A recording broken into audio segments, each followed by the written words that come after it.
See if you can see the bats flow past. It's like me, it's sort of no visible means of support, really. Extraordinary.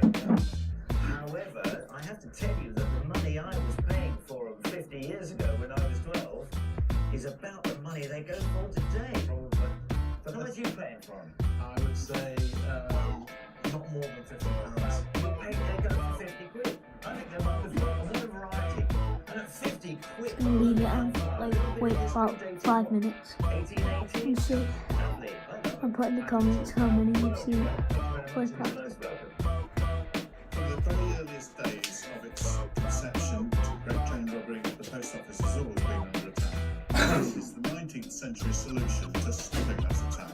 A fantastic pair of flintlock pistols marked to the post office, and I wonder how you came by them. I got them at auction a few years ago at Bristol. You're a weird looking twat. Post office memorabilia. And of This course, fella, the weird looking bugger. collection has got This that one now. flintlock pistol from the Royal Mail coaches. Absolutely. So, on the Royal Mail coach, You got fucking bags under his eyes like fucking saddlebags. would the guard have? You'd have a pair of flintlocks and a blunderbuss. So he was pretty heavily armed. Definitely, and it's one. Look at him. Look at that weirdo there. Never any actual attacks on Royal Mail coaches. These are absolutely A fantastic. weird looking carrot. And you very rarely see Royal Mail pistols, which makes it so very interesting.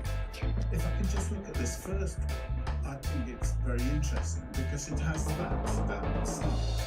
And that was there so you could stick it down the front of your trousers. With And reasonable Tom with your safety. willy with it. So you would be able to walk around the neck of packets, do your job pulling ropes and things, and you would be armed and ready in case there's some dastardly French privateer drew near and was tempted to rob them out. This pistol was made by Henry Knock of London, who was one of the A bag's under his eyes like fucking saddlebags. fantastically well made. Henry Knock The first one's about 1800, this one about 1810, something like that. It was made by H.W. Mortimer, who was gunsmith in ordinary to King George III, so he was a royal gunsmith. So the mail went to this fantastically important gunmaker and said, we would like some pistols, please. And I suspect they Some ordered quite a pistols. large number of them. Because if we look on the barrel, we can see the maker's name, and also it says number 91. So they must have ordered more than 91. They probably ordered 100. Now, I've said that these are fantastically rare pistols, and I've seen very few of them. What do you think they're worth? And you can. I would suggest about a couple of thousand each. You could stick another 1,000 on them to about 3,000. They are very, very rare things. They're very, very desirable, and they're a real part of England's sort of coaching and mail history. And I Oh, think so they're on great. then. Thank you very much for bringing them. I didn't realise Just one behind the house. that much. Thank you. Thank you. If ever there was a title that would attract the public, it's a title with magic in it. So this title here, Mathematical Magic, or the Wonders that may be performed by mechanical geometry. And it's by The ant. J. Wilkins, John Wilkins. See if it goes to the ant killer. Johnny Wilco. And it's printed in London in 16. Flick it to the ant killer. See what happens. Pinched it. It's my husband's book, and it's been in his family all his life, and he's no idea where it came from. It's always been there. Yes. Oh, lucky. John Wilkins was a very interesting man, and also 1680. This is a very interesting period for Great Britain. We just chopped Charles I's head off in 1649. Oliver Cromwell had been reigning in the interim, and then we had Charles II, the great monarch, who came back again. And it was a time of great thought, of great, thinking, who are we, what are we doing, all this sort of Do we stink? this is the 17th century. So have you done any work on this? I looked him up on the internet, and I found out that they still print it now. There are modern versions of it. It is a great famous book. We've got a picture here, the modern exocet, I suppose it can be. These arrows are fixed into this board here and expelled by this ruler type of thing here. This pins into the arrows and they go shooting off. It's not the first edition of the book.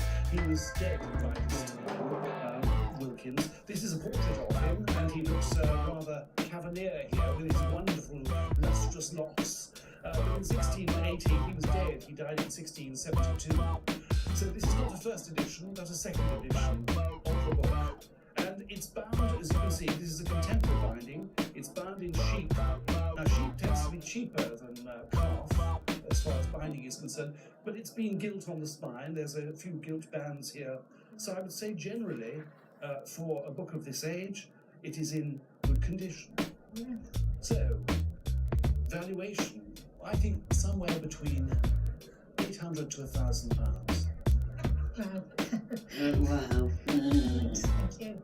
Wow. I don't suppose in your career you were a butler or maybe a steward. I'm afraid not.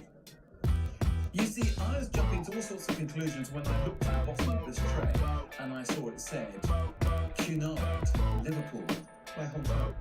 is your hometown.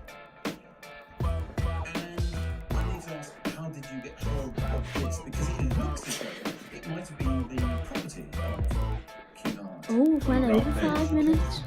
For a visit. Just wait till it goes to 30 seconds on this It one. was on shore leave. And he pinched it. Right. Because I think He pinched it. Oh no. on one of those great